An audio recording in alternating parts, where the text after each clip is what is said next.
이사야 37장. 히스기야 왕이 이 말을 듣고는 자기 옷을 찢고 굵은 베옷을 입고 여호와의 성전으로 들어갔다. 그는 왕궁 관리 엘리야김과 서기관 셈나와 지도자격인 제사장들에게 굵은 베옷을 입혀서 아모스의 아들 예언자 이사야에게로 보냈다. 그들이 이사야에게 말했다. 히스기야께서 말씀하십니다. 오늘은 환난과 질책과 수치의 날입니다. 우리는 마치 아기를 낳을 때가 됐지만 낳을 힘이 없는 산모와도 같습니다. 그대의 하나님 여호와께서 살아계신 하나님을 조롱하려고 자기 주인인 아시리아 왕의 보냄을 받고 온 랍사게의 말을 들으셨을 것이니 그대의 하나님 여호와께서 꾸짖으실 것입니다. 따라서 아직 살아남은 사람들을 위해 기도해 주십시오. 히스기야 왕의 신하들이 이사야에게 가서 이렇게 말하니 이사야가 그들에게 대답했다. 여러분의 주인에게 이렇게 전하십시오. 여호와께서 이렇게 말씀하십니다. 아시리아 왕의 부하들이 나를 조롱한 말을 듣고 두려워하지 말라. 보라, 내가 그에게 영을 씌워서 그가 뜬 소문을 듣고 자기 나라로 돌아갔다가 자기 땅에서 칼에 맞아 쓰러지게 하겠다. 랍사게가 아시리아 왕이 라기스를 떠났다는 말을 듣고는 후퇴해 림나와 싸우고 있는 왕에게 가서 합세했다. 그때 사네립은 에티오피아 왕 디르하가가 자기와 맞서 싸우려고 진격해 온다는 소식을 듣게 됐다. 그는 그 소식을 듣고서 히스기야에게 사신을 보내 말했다. 유다 왕 히스기야에게 이렇게 전하여라. 너희가 의지하고 있는 신은 예루살렘이 아시리아 왕에게 넘어가지 않을 것이다 라고 말하지만 거기에 속지 말라. 보라, 너희는 분명히 아시리아 왕들이 그간 모든 나라들을 어떻게 진멸했는지 들었을 것이다. 그런데도 너희가 구원받겠느냐? 내 조상들이 멸망시킨 그 민족들의 신들이 그들을 구해냈느냐? 고산, 하란, 레셉, 들라살에 있는 에덴 사람들의 신들 말이다. 하맛 왕과 아르밧 왕과 스발와임 성이나 헤나 성이나 이와 성의 왕은 모두 어디에 있느냐? 히스기야는 그 사람들에게서 받은 편지를 읽어 내려갔다. 그러고 나서 여호와의 성전으로 올라가서 여호와 앞에 그 편지를 펼쳐놓고 여호와께 기도를 드렸다. 그룹 사이에 자리하신 이스라엘의 하나님 만군의 여호와여, 주만이 세상 모든 나라들을 다스리시는 하나님이십니다. 주께서 하늘과 땅을 만드셨습니다.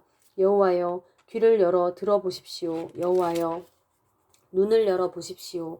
사내립이 살아계신 하나님을 모독하려고 보내온 이 모든 말을 들어보십시오. 여호와여, 아시리아 왕들이 이 모든 민족들과 그들의 땅을 폐허로 만든 것은 사실입니다. 그들이 신들을 불 속에 던졌습니다. 그들은 신이 아니라 다만 사람의 손으로 모양낸 나무와 돌에 불과했기 때문입니다. 그러므로 그들은 멸망했습니다. 여호와 우리 하나님이여, 이제 우리를 그의 손에서 구원해 주셔서 세상 모든 나라가 오직 주만이 하나님이심을 알게 해 주십시오. 그때 아모스의 아들 이사야가 히스기야에게 전가를 보냈다. 여호와 이스라엘의 하나님께서는 왕께서 아시리아 왕 사네립을 두고 주께 올린 기도를 들으셨다고 말씀하셨습니다. 이 말씀은 여호와께서 그를 두고 하신 말씀입니다. 처녀딸 시온이 너를 경멸하고 조롱하는구나. 딸 예루살렘이 네가 후퇴할 때 뒤에서 머리를 흔드는구나. 네가 감히 누구를 비방하고 모독했느냐? 네가 감히 누구에게 목소리를 높이고 거만하게 눈을 치켜뜨느냐? 이스라엘의 거룩한 분이 아니냐? 너는 특사를 보내 주를 모독하면서 이렇게 말했다. 나는 내 병거들을 많이 거느리고 산 꼭대기를 정복하고 레바논의 가장 높은 곳까지 올라가 보았다. 가장 키가 큰 백향목과 가장 훌륭한 잣나무를 베어내 보았다. 가장 멀리 있는 꼭대기까지 가보았고 가장 빽빽한 숲도 밟아보았다. 우물을 파고 거기서 물을 마셔보기도 했다. 내 발바닥으로 이집트의 모든 강물을 말려버리기까지 했다. 그러나 너는 듣지 못했느냐? 그것은 내가 오래전에 이미 했던 일이었음을. 나는 옛날에 그 일을 계획했고 이제 내가 그 일을 다 이루었으니 그것은 튼튼한 성읍들을 돌 무더기로 만들게 한 것이다. 그 백성들은 힘이 빠져서 실망하고 부끄러움을 당했다. 그들은 들판의 식물같이 부드러운 푸른 싹 같으며 지붕에서 움텄다가 자라기도 전에 말라버린 풀과 같은 신세로구나. 그러나 나는 네가 어디 머물러 있는지, 언제 오고 갈지, 어떻게 내게 화를 낼지 다 알고 있다. 또 네가 내게 화를 내고 네 오만함이 내 귀에까지 미쳤으니 내가 네 코에 갈고리를 걸고 입에 재갈을 물려 네가 왔던 그 길로 되돌려 보낼 것이다. 히스기야 왕이여, 이것은 왕을 위한 표적입니다. 올해는 저절로 자라는 것을 먹겠고 내년에도 똑같이 올라오는 것을 먹을 것이다. 그러나 3년째에는 씨를 뿌리고 걷어들이고 포도원을 가꿔서 그 열매를 먹을 것이다. 유다 집에 남은 사람들이 다시금 아래로는 뿌리를 내리고 위로는 열매를 맺을 것이다. 예루살렘에서 남은 사람들이 나오고 시온산에서 살아남은 사람들의 무리가 나올 것이다. 만군의 여호와의 열정이 이것을 이루실 것입니다. 그러므로 여호와께서 아시리아 왕을 두고 이렇게 말씀하십니다. 그는 이 성으로 들어오지도 못하고 이곳으로 화살 하나도 쏘지 못할 것이다. 방패를 들고 전진하지도 못하고 이 성을 공격할 토성도 쌓을 수 없을 것이다. 그는 왔던 길로 되돌아가게 될 것이다. 그는 이 성에 들어오지 못할 것이다. 여호와의 말씀이다. 내가 나와 내 종 다윗을 위해 이 성을 보호하고 구할 것이다. 그러고는 여호와의 천사가 밖으로 나가서 아시리아 진영에 있는 사람 18만 5천 명을 죽였다. 아침에 백성들이 일찍 일어나 보니 모두 죽은 시체들 뿐이었다. 그래서 아시리아 왕 사네립은 진영을 철수하고 물러가게 됐다. 그는 니느웨로 돌아가서 머물렀다.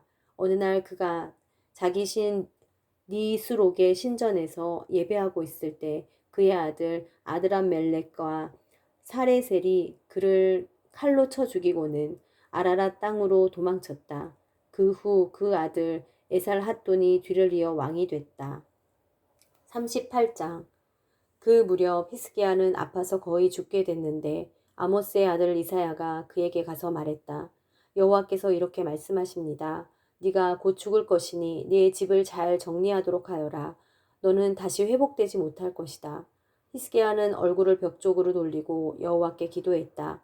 여호와여, 제가 주님 앞에서 신실하게 살아온 것과 온 마음으로 헌신하면서 나아갔던 것과 주님의 눈에 선한 일을 한 것을 기억해 주십시오.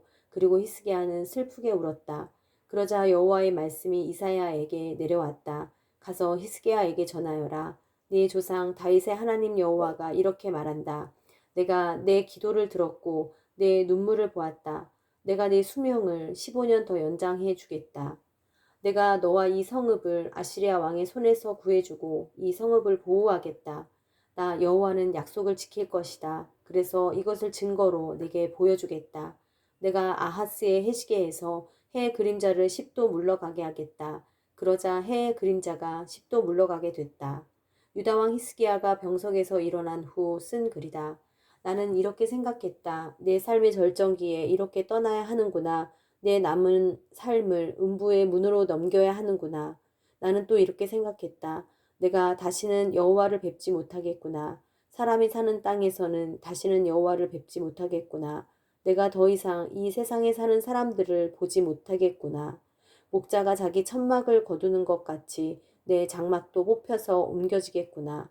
배를 걷어 마는 것 같이 내 삶이 돌돌 말려가 버리겠구나. 주께서 배틀에서 나를 끊으실 것이다. 주께서 나를 조만간에 끝내실 것이다. 내가 밤이 새도록 기도했지만 주께서는 사자처럼 내 모든 뼈들을 부수어 버리셨다. 주께서 나를 조만간에 끝내실 것이다. 내가 제비처럼 학처럼 아우성쳤고 비둘기처럼 신음했다. 내 눈은 하늘을 쳐다보다가 피곤해졌다. 여호와여, 괴롭습니다. 저를 도와주십시오. 그러나 주께서 내게 말씀하셨고 주께서 행하신 일인데 내가 뭐라고 말할 수 있겠는가?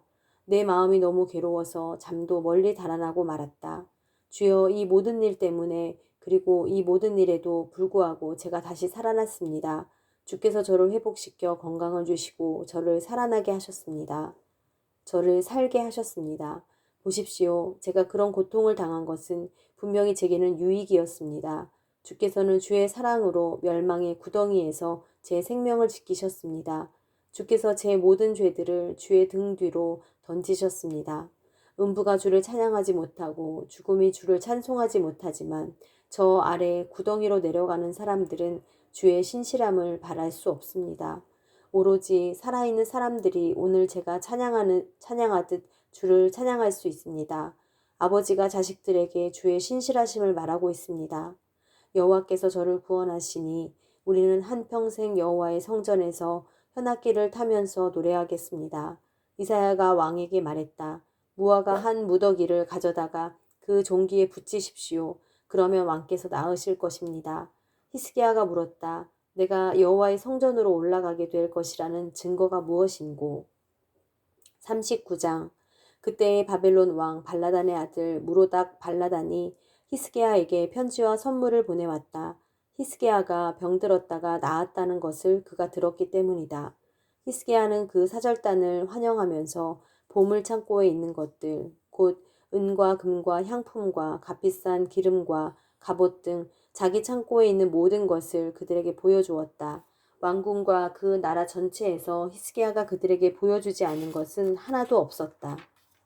그러자 예언자 이사야가 히스기야 왕에게 가서 물었다. 이 사람들이 무슨 말을 했습니까? 이 사람들은 어디에서 온 사람들입니까? 히스기야가 대답했다. 그들은 먼 나라 바벨론에서 내게 왔다고 했소. 예언자가 물었다. 그들이 왕의 왕궁에서 무엇을 보았습니까? 히스기야가 말했다. 그들은 내 왕궁에 있는 모든 것을 보았소. 내 창고에서 내가 그들에게 보여주지 않은 것은 하나도 없소. 그러자 이사야가 히스기야에게 말했다. 만군의 여호와의 말씀을 들으십시오. 네 왕궁에 있는 모든 것과 네 조상들이 지금까지 보관해둔 모든 것이 바벨론으로 실려갈 그때가 반드시 올 것이다. 그때는 아무것도 남지 않을 것이다. 여호와께서 또 말씀하십니다. 네 자손들과 내가 낳은 네 혈육 가운데 몇몇은 포로로 끌려갈 것이고 그들은 바벨론의 왕궁에서 내시가 될 것이다. 히스기야가 이사야에게 대답했다. 그대가 전해준 여호와의 말씀은 지당하신 말씀이요. 그리고 히스기야는 이렇게 생각했다. 내가 살아있는 동안에는 평화롭고 안전하겠지.